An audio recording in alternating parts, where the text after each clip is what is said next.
poor man's copyright hold water?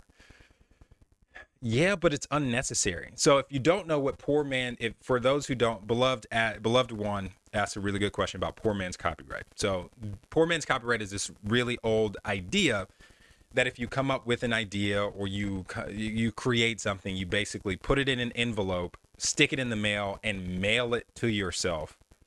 And that, by mailing it to yourself, you're getting a hard date stamp, an actual date stamp that shows that that's your idea and it was yours first. The reason why poor man's copyright is unnecessary is because a document of originality doesn't matter. It doesn't matter. So copyright is afforded to you automatically by the Constitution. So at the moment I talked about this yesterday, at the moment that you create something that is original and you fix it in a tangible medium of expression. So I'll give you an example right now. So I have this piece of paper. Somebody said, but I'm too poor to afford a lawyer. I'm going to come back to that because I get that a ton. And you are not too poor to afford a lawyer. I promise. There are tons of misconceptions and stigmas out there that attorneys are just like unaffordable.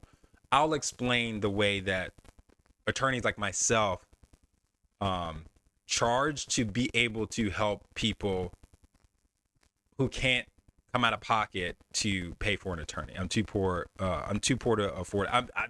I'm gonna talk about it. I promise. You're the second person that said I'm too poor to afford a lawyer. Stick around. I'm gonna talk about that aspect of being able to afford a lawyer, especially as creators. Creators are not creators create. They don't have deep pockets. They're in it because they love the art of what they're doing. So they feel like they can't afford an attorney. But I'm gonna tell you. Let me do one thing first, and then we'll circle back around. All right, let's talk about copyright and how it is automatic. How does that work, right? So, got this piece of paper. I'm going to draw this picture on here, right? I'm going to draw this little man that I came up with when I was a kid. I'm going to draw it. Draw it on this piece of paper. It doesn't have to be exact. Draw this little man and give him a little smile, his neck. Give him a little shirt, right? I just created this. I am the author of this original work. So this original drawing, even though it's totally terrible, put it on this piece of paper and it is fixed in a tangible medium of expression. So what that means, it is fixed to this piece of paper. Like it's not going anywhere. It's on this piece of paper forever. It is in a tangible medium of expression. You can perceive this piece in some way.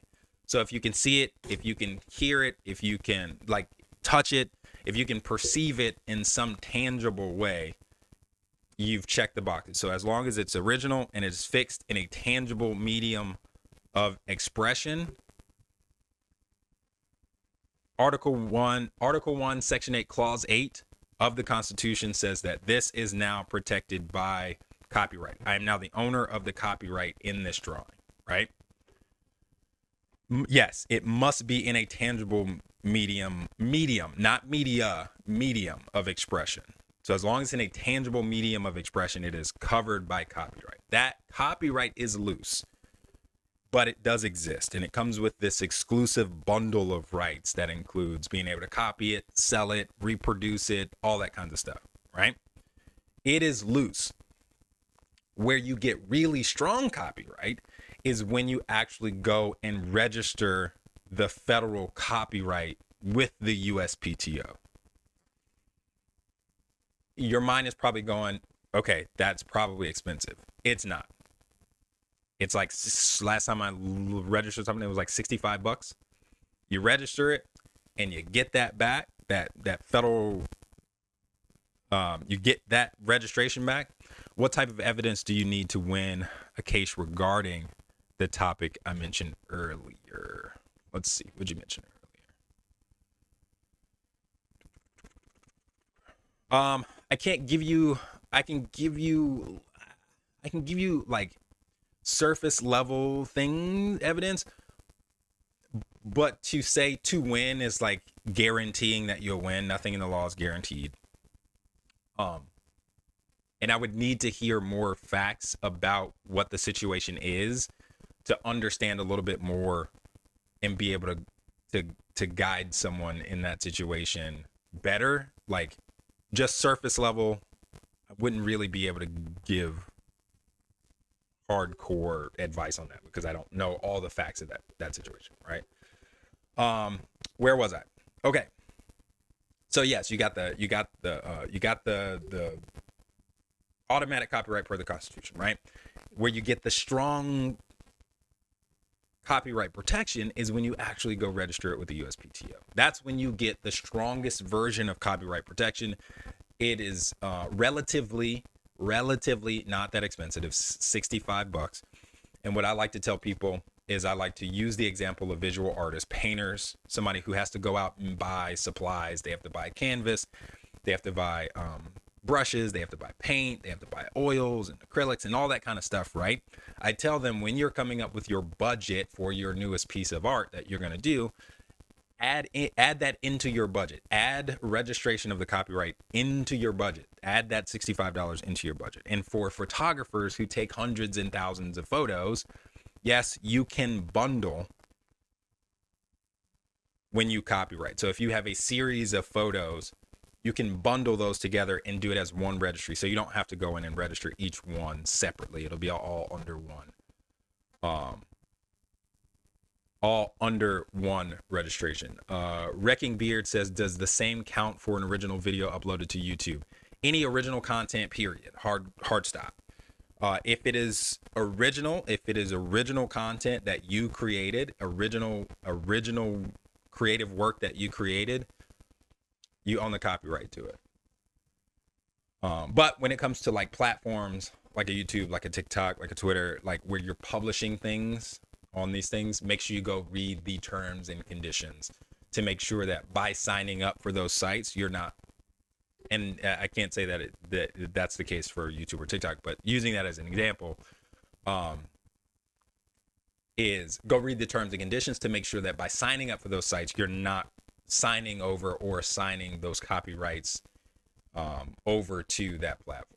So I would just say that if you are releasing it on a Vimeo or YouTube or anything like that, just make sure that you read the terms and conditions so you know what you're lining up with. Uncle Dan, what's up, man? You were here yesterday. I appreciate you coming back again. What are other examples of tangible medium of expression? Anything you can think of where it can be perceived in some way. I get this a lot from producers who are making beats on the computer.